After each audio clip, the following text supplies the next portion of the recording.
This is In Depth, something we haven't seen in years this weekend. Two blockbusters with iconic title characters, one fiction, one nonfiction, packed movie houses all across the country.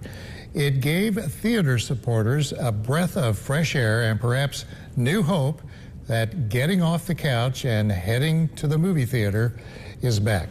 Joining me tonight are film critic Jim Hunter, who is a member of the Critics' Choice Association, a national group. Barbenheimer, two very different movies here. How did this catch fire in the way it caught fire? Barbie and Oppenheimer, yeah. I mean, it's very surprising that it did. I think it all began, I mean, as much as we've been able to track this, it began with a coincidence that Barbie and Oppenheimer were going to be released on the same day. There are some rumors to the effect that that's not a coincidence, that the CEO of Warner Brothers Discovery, David Zaslav, wanted to compete with Nolan, who had left Warner Brothers. Some rumors to that effect. It's not necessarily confirmed. But this started as a conflict. This started as Barbie versus Oppenheimer. And then it took on a different, more positive life of its own. People were asking the stars of the film, what should you go see, Barbie or Oppenheimer? And of course we got this framing of like, you can't go see both, you gotta go see the men's movie Oppenheimer, the women's movie Barbie, and on and on and on. But the stars, to their credit, the creatives, to their credit, said, why not both? And then the internet picked that up, and thus hashtag Barbenheimer was born. Well, the projections were pretty big, but this really exceeded expectations for the movie studios, and especially the Barbie trailers that came out a few weeks ago. I think it kind of sold Barbie short on what the message was in this movie. Yeah, I think it is a deceptively deep film. I think there are people who think about going to see Barbie and don't necessarily think that it's going to be about gender politics, or it's not going to seriously reckon with what Barbie is as a product. I mean, this is a character that has legitimately given women serious body image issues. Also, Barbie went to space before women were legally able to own a credit card in the United States. There was a black Barbie before there was a black female U.S. senator.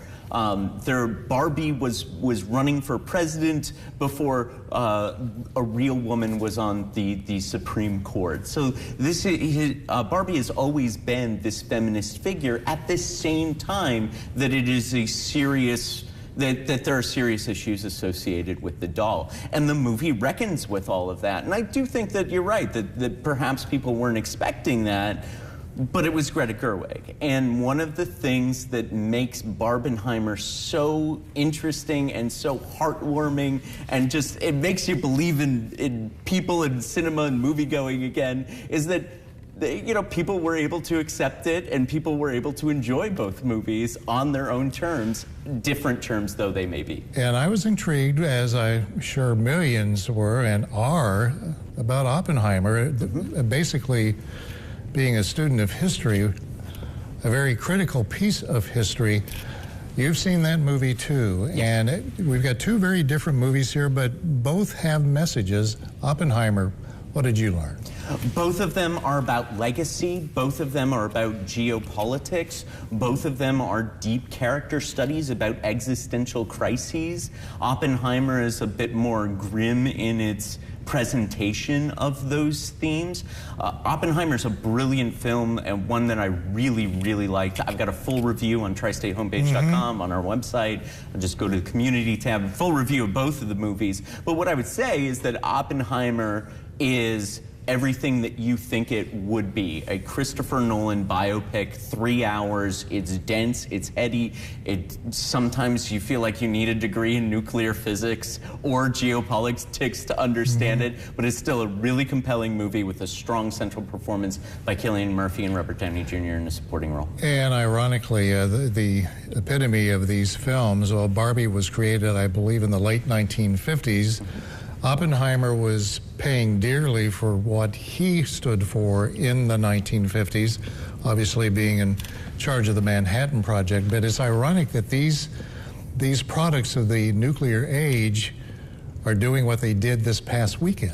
Yeah, and it all sort of comes down to the fact that people took this rather organically and decided to make a thing out of it. There were people in fedoras going to see Barbie, and there were people in pink dresses going to see Oppenheimer. This was, as I said, this was a story that in its nascent stage, it was about division, and then people decided to embrace harmony over division, diversity over divisiveness, and it made for a record-setting domestic box office weekend. It's the fourth highest combined total in the history of the domestic box office, and it is the only time in which two films have grossed over $80 million at the domestic box office. Brings back memories. I'm really dating myself. The double feature. It is the double feature. I did the double feature. I saw both movies at the same time. Yeah. All right. Is this going to help theaters rebound? I mean, it's been a long, 4 years, Yes. 5 years? Is it? I don't know. I mean, I would suspect a really big drop in the next weekend. I would expect that there will be some, it has been the summer of meh, with some big box office blockbusters underperforming. Let's remember that we had a good weekend, and then we'll sort of deal with next weekend. And ironically, two huge movies that have come out pretty well got dwarfed by this. One being the last installment of Indiana Jones and the latest Mission Impossible movie. Yeah, Mission Impossible drops 65% weekend 1 to weekend 2. That 65% drop is way more than normal, and that probably is the one casualty of the Barbenheimer spectacle. And you had indicated with the writer's strike and the actor's strike, there's enough inventory in the film room to keep people happy for a little while. Certainly till the end of the year, but we'll see. I mean, hopefully one of the things about Barbenheimer is that it motivates studios to understand how much they need creatives and how much they need good movies in order to make their business work. Barbenheimer was not born in a boardroom. Barbenheimer was born with two good movies. I know there's some folks out there saying Barbenheimer was a single movie. No, that's what I've never quite seen anything quite like this. The way it was, basically the public basically said, "This is what we want." So, exactly, and it's heartwarming. It's lovely. It's lovely to see. Jim Hunter, thank you so much. My pleasure. We'll be talking to you soon, and we'll be right back.